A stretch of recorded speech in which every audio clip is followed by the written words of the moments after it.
Hayırlı gün исәнмесез. Яңа гасыр каналында Канун, парламент, җәмгыять программасы. Аны мин Фәйрүзә Мәҗитова дәүләт сайтыннан алып барам. Алдагы 25 минутта атнаның сәяси, иҗтимагый вакыйгалары турында бәян итәрбез. Бу атнада Татарстан парламенты депутатлары Фәрит Мөхәммәтшин җитәкчелегендә 2 көнлек эш сәфәре белән Алтайда булып кайтты. Закон чыгару эшчәнлеге тәҗрибәсе белән уртаклаштылар. Себер халыкларының бай тарихи, мәдәни мирасын саклау юлларын өйрәнеп, андагы татарлар белән очраштылар.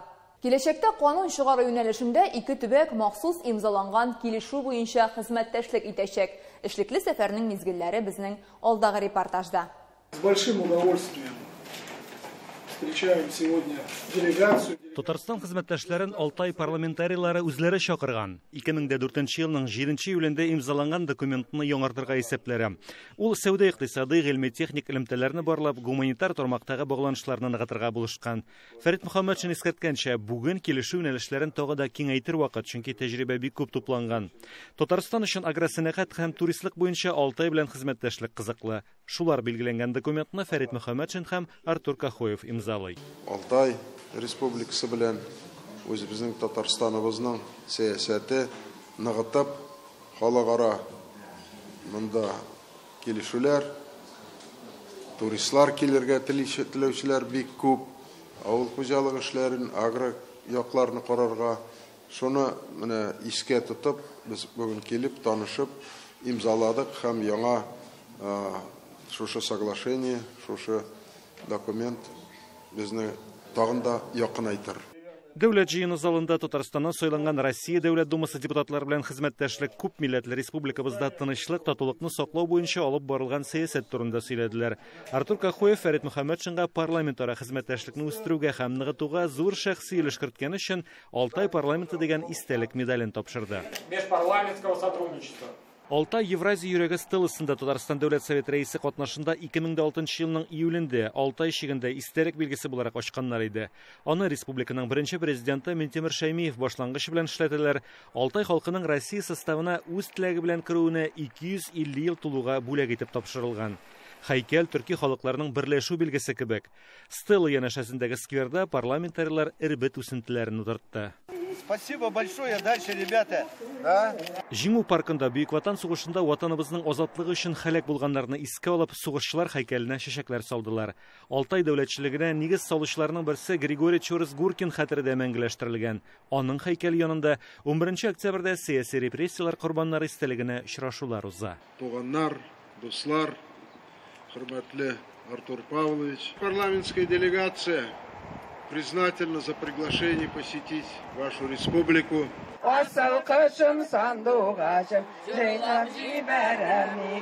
Ана телебездәге җырны Татарстан кунаклары да күтәреп ала. Фәрит Мөхәммәтшин да вокал осталыгында сынатмый. Җыр булып килеп керерсең, настолы йөрәк. Без бик сагынып килдек сезгә. Республика рәисе даими була торган сәфәрләре вакытында җирле татарлар белән очрашмый калмаган кебек. Парламентарийлар да Алтайдагы милләттәшләр белән күзгә-күз аралашмыйча китмәде. Халыклар дуслыгы йортында күрешеп, борчыган сорауларына җавап алдылар. Безнең милләттәшләр монда матур иттереп яшиләр. Татарстанна күп илләрдән хәзер без шулай алар белән эшлибез. Таныйлар, беләләр, ишетәләр. Татарларны беләләр. Безнең өчен ул кыйммәт әйбер. Бүген әлеге республикада да татар милли мәдәни үзәген ачу турында сөйләшүләр бара. Ул шулай ук мәдәни багланышларны ныгытуда үз өлешен кертәчәк. Бу атнада дәүләт сайтының президиумы утырышы булды. Анда киләсе сессиянең датасын билгеләделәр. Парламентның киләсе утырышы 19 октябрьдә булачак. Көн тәртибенә 30 мәсьәлә чыгарыла. Алар арасында 17 республика закон проекты.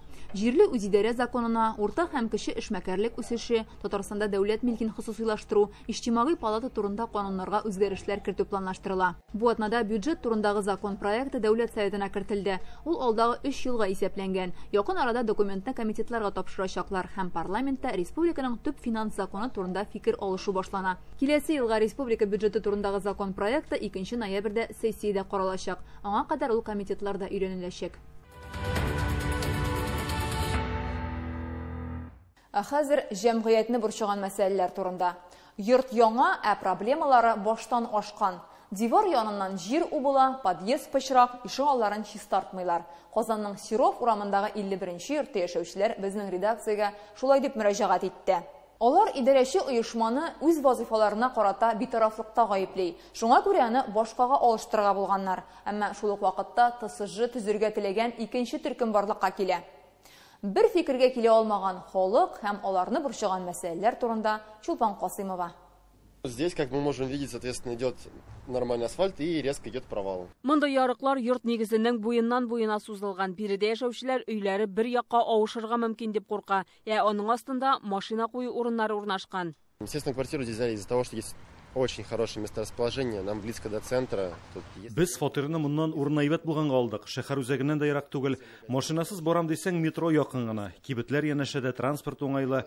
Шундый йортка хезмәт тә тиешенчә күрсәтелсен иде. Бу йорт 15 катлы, 4 подъездлы, 4 йөзләп фатиры бар. Ишек алдында ярыклар барлыкка килү сәбәпле машина куюны тыйганнар.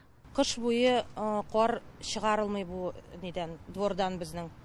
Менә шунда кыш көне олы иттереп горка сыман нәрсәкәй нитеп куялар да. Кар язга хәтле эри, шуннан аганнарсың стена буйлап. Без астагы подземный стоянка өчендә нык куркабыз. Узган атнада явып киткән аз гына яңгырдан соң да паркинг диварлары буйлап сулар агып төшкәнне күрергә мөмкин. Тыштан да, эштән дә. Әмма проблемалар моның белән генә бетми. Йорт тыштан ялтыраса да, эштән калтырый диләр. Шундый проблемалар паутина кебек. Ул беренче этаждан башлана.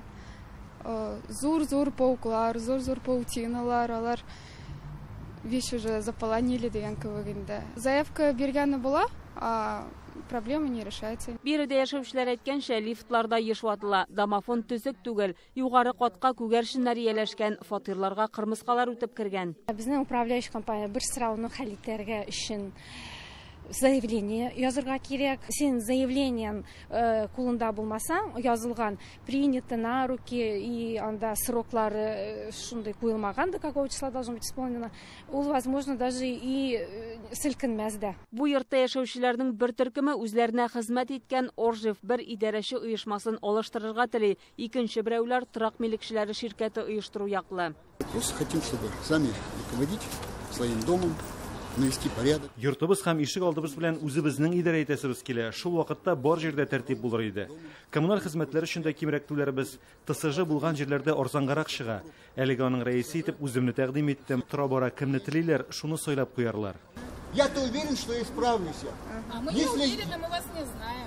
Кешеләрнең бер төркеме ТСЖга каршы чыга. С системой пожаротушения как будете работать? Что будете делать? На какие деньги? То же самое будем восстанавливать. Ну а на какие деньги-то? Откуда у вас у ТСЖ деньги будут? Скажите будут мне. Деньги. Вдруг появляется группа активная, которая решила организовать ТСЖ. Без җыелышта сөйләшәбез дигәндә ТСЖ төзергә теләүче төркем барлыкка килде. Кемнәр алар, каян килгәннәр, берни белмибез. Алар идарәче оешмага бернинди шикаят белдерми, хәтта киңәш сорап керәләр. Шулай булгач, ни өчен ТСЖ төзеп торырга? Бу бит өстәмә чыгым. Директорга, хисапчыга акча түләргә кирәк дигән сүз. Идарәче оешмада Сиров урамындагы йортта яшәүчеләрнең проблемаларын беләбез. Җир убылу очраклары безне дә борчый диләр. Алар сүзләренә караганда, бу йорт безнең ишек алды программасына кертелгән, әмма әлегә яңартылмый. Это провал между домом и стилобатом. То есть там идет подмывка грунта, дом стоит на болоте. Монда җир убыла, чөнки йорт сазлыклы җирдә урнашкан. Яракларны асфальт белән генә каплап куяр идек, әмма бер елдан яңадан шул ук хәл кабатланачак. Шуның өчен йортка капиталь ремонт ясарга кирәк. Бу йорт кулланышка 2009 елда тапшырылган, регламент буенча төзекләндерү эшләре 25-30 елдан соң гына башкарылырга тиеш. Бу якынча 2040 ел дигән сүз. Киров һәм Мәскәү районы хакимиятендә ремонтны алданрак та ясап булуын әйттеләр. Корылманың 50%-ын төзекләндерергә кирәк икән, бу чиракта йортны 2025 елдан капиталь ремонт программасына кертергә мөмкин. Әмма әлегә район хакимиятенә кимчелекләр күрсәтелгән документлар тапшырылмаган.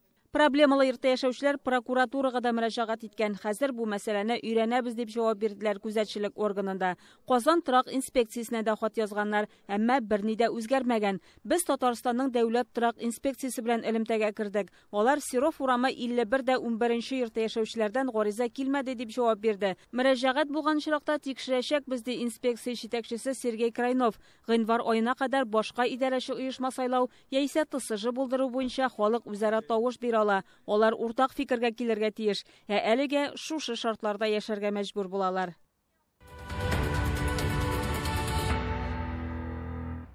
Канализация суын авыл янындагы агачлыкка илтеп агызалар. Биектау районының Шипшик авылында йортлардан юынтык суларны суыртып алганнар да шунда төккәннәр. Коммуналь оешмага караган автоцистерна көн сайын шулай дистәләгән рейс ясый ди халык. Алар моны телефонга төшереп ала һәм видеоны экология министрлыгына юллый. Инспекторлар эленә тирәгә зыян килүен ачыклаган. Юынтык су түгү белән килеп чыккан хәл берничә проблеманы ачып салды. Алга таба дәвам итәбез. Вот так вот сливают всю канализацию сюда, вот тут деревня. Бу кадрларда пычрак суны авыл кырыендагы йырымга агызалар. Видеоны төшерүчеләр машинаны кырын эш башкарган мәлдә тоткан. Роликны экологларга һәм башка оешмаларга җибәргәннәр. Шипшик авылыннан ерак түгел менә шушы посадка буенда махсус машиналар даими рәвештә канализация суларын китереп агыза. Һәм бу беренче генә очрак түгел ди монда яшәүчеләр. Ел дәвамында шулай. Машина эзләре бүген дә бар. Алар менә шулай йөри торгач юлны шомартып бетергән. Юынтык суны монда күптән түгәләр ди авыл халкы. Әйтеп тә нәтиҗәсе булмагач кулга камера алганнар. Без беләбез аны, бик каты борчылабыз. Инде әйтеп тә карадык, кая язарга да белмибез. Шул кадәр матур безнең Казанка буйлары иде. Менә балалар белән шунда чыгадырык. Экскурсиялар оештырадырык. Анда хәзер бара торган түгел. Сасылыгы ис китмәле. Ничек инде шунда түгеп була менә шул суны? Аны кем түгәсен? ЖКХ-дыр инде, машина суырта да түгә инде. Халык видеога төшергән машина бу юлы без килгәндә күп фатирлы йортның канализациясын суыртып тора иде. Тик безнең камераны күрүгә ул китеп югалу җаен карады. Бу машинаның һәм моңарчы видеога төшергән автоцистернаның номерлары бер булып чыкты. Димәк, канализация суын табигатькә ул түккән. Мәсьәләгә ачыклык кертүне сорап без авыл җирлеге башлыгына мөрәҗәгать иттек. Моны на сегодняшний беркемдә тотылмаган, беркемдә дә тотмаган. Шуның өчен не могу даже прокомментировать или сказать, что именно, та или иная машина или что организация незаконно загрязняет природный ландшафт. Шипшик авылында 2 катлы күп фатирлы 19 йорт бар. Аларның юынтык суларын суыртып түгәләр, чөнки үзәкләштерелгән канализацияләре юк. Авыл халкы теләсә нинди оешмадан яки шәхси машина чакыртып суны түгәргә мөмкин. Аны кая илтәләр, беркем контрольдә тотмый булып чыга. Без видеодагы машинада күрсәтелгән телефон номеры буенча ул машинаның Биектау коммунальные сети оешмасына каравын ачыкладык. Алар аны Куркашык коммунальные сети оешмасына арендага биргән. Беренче июньгә кадәр машина Бөрүле коммуналь челтәр компаниясе карамагында була. 2 ел ярым дәвамында Шипшик авылына нәкъ менә шушы оешма хезмәт күрсәткән. Мин килдем 21 елны январ айында. Ул вакытта шул карьерга түгеләдер. Миңа да шулай сельсовет әйтте, карьерга ташыйсың диде. Шулай итеп эшләдем, кубометрын 40 тәңкәдән.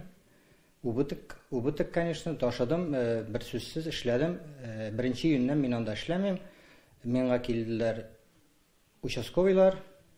Якобы мин шунда ташыйм. Ләкин авыл җирлегендә суны анда түгәргә кушканнарын расламадылар. Возит вот ближайшую посадку, да? Ну, возит, не возит, я про это не знаю. Место, куда они якобы, возили, где обнаружен был вывоз. Там уже дорога перекопана. Быелның 1 июненнән Шипшик авылына Биектау районының коммуналь оешмасы хезмәт күрсәтә башлый. 1 куб метр канализация суын түккән өчен алар халыктан 360 сум ала. Мондый оешмалар пычрак суны чистарту курылмасына илтеп тапшырырга тиеш. Аның Шипшиктан иң якыны 10 чакрымда урнашкан. Районда әйтүләренчә, киләсе елга Шипшик янында яңа корылма төзергә җыеналар. Ул программага кертелгән. Бу урында кемнең хукук бузуын экологлар ачыклаячак. Күрдек без пычракны. Шундан соң жер анализларын алдык. Бүгенге көндә жер анализлары пока эштә. Шушы жер анализлары чыкканнан соң, шушы гаепле кешене тапканнан соң, без аны җаваплыкка тартабыз. Шипшик авылы янындагы агачлыкка озак вакыт пычрак су түгү сәбәпле табигатькә зур зыян килгән булырга мөмкин ди экологлар. Алар анализ нәтиҗәсен дүшәмбе игълан итәчәк. Әлегә йырымга таба юлны ябып куйганнар. Бу атнада бөтен дөнья Израиль белән Фәләстин конфликтын күзәтә. Төрле илләрнең белгечләре бу хәлләргә төрлечә бәя бирә. Без беләбез, бу каршылыкларның тарихы күптәннән килә һәм ул узган гасырның 50нче елларына барып тоташа. Израиль-Фәләстин тарихы турында без КФУның Халыкара мөнәсәбәтләр институты доценты Рамил Йөзмөхәммәтов белән әңгәмә кырдык. Рамил Таһирович, исәнмесез? Хәерле көнне. Бу атнада бөтен ил Фәләстин һәм Израиль конфликтын күзәтә. Без беләбез инде ул менә бүген генә килеп чыккан хәл түгел һәм аның тарихы нәрсәдән башлана? Израиль һәм Палестина дәүләтләренең барлыкка килү турында карар кабул итү көненнән башланган дип әйтергә була. Берләшкән Милләтләр Оешмасы 47нче елда шундый карар кабул итә, мондый дәүләтләрне барлыкка китерү. Чөнки без беләбез, икенче бөтен дөнья сугышыннан соң яһүдләр шактый зыян күрде һәм киләчәктә мондый зыян булмасын өчен алар өчен аерым бер дәүләт төзеп бирергә. Безнең Советлар Союзында да яһүдләр өчен махсус территория булдырылды. Ул Ирактан чыгышта еврей автоном округы төзелде Сталин кушуы буенча. Ләкин бу гына җитмәде. Әлбәттә, бер мустақил дәүләт барлыкка китерү кирәк иде. Ләкин шушы карар гамәлгә ашу белән, ашыра башлау белән, икенче көнне үк дип әйтергә була, гарәп илләре Израильгә каршы сугыш башлады. 5 ил, Мисыр, Иордания һәм башка илләр Израильгә һөҗүм итте һәм үзләренең карар белән ризасызлыгын шулай белдерде. Чөнки аларның фикеренчә, бу җирләрдә беркайчан да яһүдләр яшәмәгән, бу саф гарәп җирләре, монда гарәпләр яшәргә тиеш була.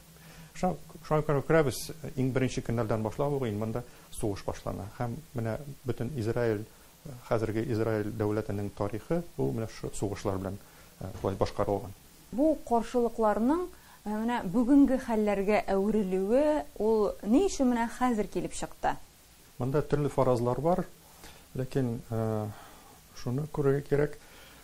Бер елдан соң Америкада президент сайлаулары була. Америка бүген бик тирән кризиста. Социаль кризиста, сиясәт кризиста. Анда җинаятьчелек бик зур үсә. Анда иҗтимагый проблемалар бик киеренке. Һәм бәяләр үсә. Һәм Американы шулай кризистан коткару өчен бердән бер чара ул яңа ресурслар табу. Без күрәбез, Украинада бик барып чыкмады. Нинди генә танклар, нинди генә кораллар бирмәсәләр дә бик барып чыкмый аларның теге Россиягә каршы сугышы.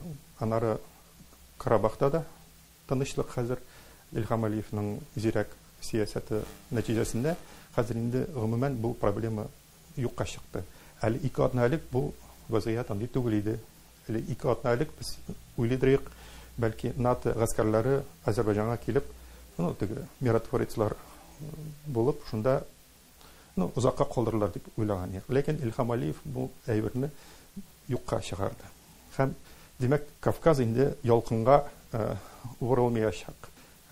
Газа секторы ул бик шундый нечкә урын, бик шундый сизгер урын, анда шундый провокацияларны башкарып җибәрү бик җиңел. Һәм менә сөйләшүдән аңлашылганча, сез бу мәсьәлә катлауланмас дип уйлыйсыз. Шулай бит? Күп экспертларның уйлавынча, бу провокация хәзер инде барып чыкмады. Иран күрәсең җәлеп ителмәячәк бу конфликтка. Чөнки Хизбалла бернинди эш итми, бу Хамас ни белән, төркеме белән. Һәм инде күрәсең тиз арада бу конфликтны юкка чыгарырлар дип шундый уйларга нигез бар. Әңгәмәгез өчен бик зур рәхмәт, уңышлар сезгә. Рәхмәт, Фәридә.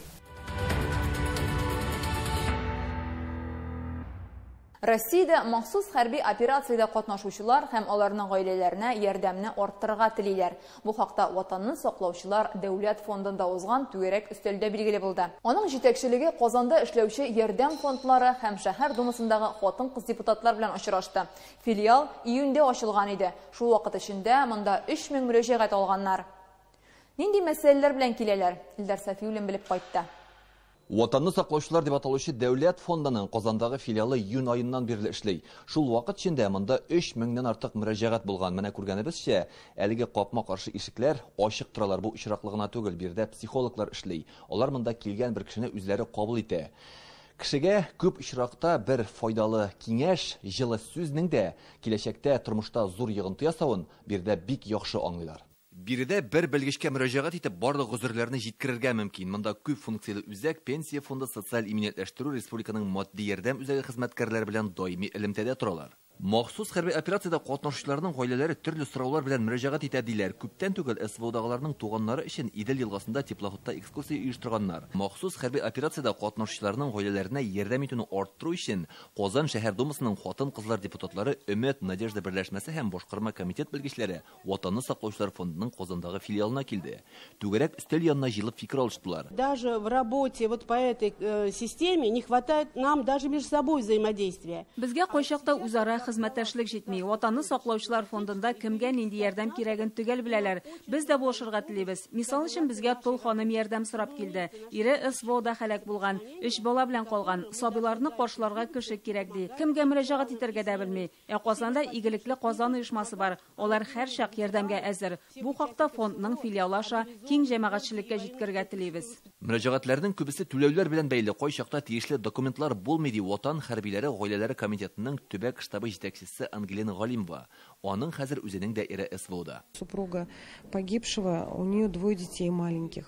Шундый очрак булды, бер хатынның ире СВОда һәлак булган, балаларга пенсия килми ди. Без хәрби часть белән элемтәгә кирдек, аннан хәрби комиссариатка бардык. Документ мәсьәләсе хәл ителде. Балаларга пенсия түли башладылар. Берләшеп эшләгәндә ярдәм нәтиҗәлерәк булачак диләр. Иң беренче эш итеп СВОда катнашучыларның мәктәптә укучы балаларны игътибарны арттырырга җыйналар. Аларның укуы ничек, нинди проблемалар бар, мөгаллимнәр ярдәм итәме? Балалар үзләрен ятим хис итмәскә тиеш ди белгечләр. Аксубай районында яшәүче Шулпан һәм Иршат Ханифовлар Россия президенты карары буенча ата-ана даны ордены медаленә лаек дип табылды. Дәрәҗәле исем гаилә институтын ныгытуда һәм балалар тәрбияләүдә зур хезмәтләре өчен бирелә. Алар 4 ул һәм 1 кыз тәрбияләп үстерә. Гаилә башлыгы авыл хуҗалыгы тармагында, Чулпан ханым казначылык департаментында эшли. Ханифовларның үз традицияләре бар. Үрнәк гаиләдә кунакта Алия Сабирова булып кайтты. Бездә бүген бәйрәм. Мин тәмле аш пешердем. Кызым миңа савыт-саба юрга булыша. Кичкенәләр дә калышмый. Балаларның Казаннан туган нигезгә кайтулары Ханифовлар гаиләсе өчен һәр вакыт зур бәйрәм. Менә аларның мулдан табын әзерләп йөргән чагы. Бергә эштә тизрәк барады Чулпан Ханифова. Кызлары савыт-саба юганда, малайлар өстәлгә тәм-томнар төзә. Мәгълүм бәттәнебез бергә җыелдык.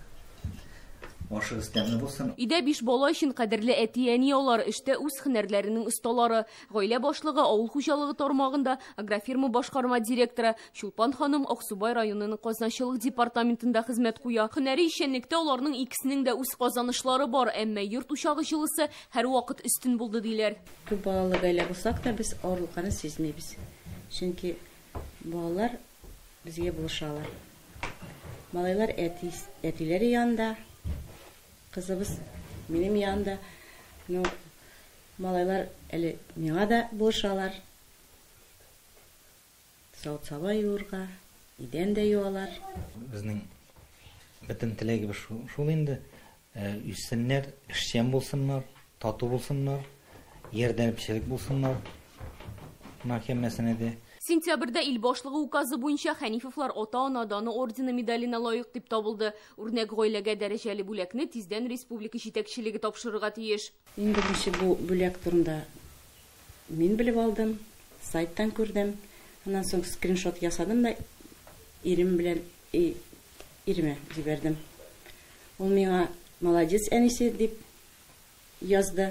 Бер-береңә ярдәмләшеп яшәү тату гаиләнең сире шунда ди Ханифовлар. Минем гаиләм, минем шатлыгым. Минем гаиләм, минем таянычым. Гаилә минем өчен иң якын кешеләр. Мин гаиләмне яратам. Бүгенгә менә шушылар. Игътибарыгыз өчен зур рәхмәт. Исән сау булыгыз.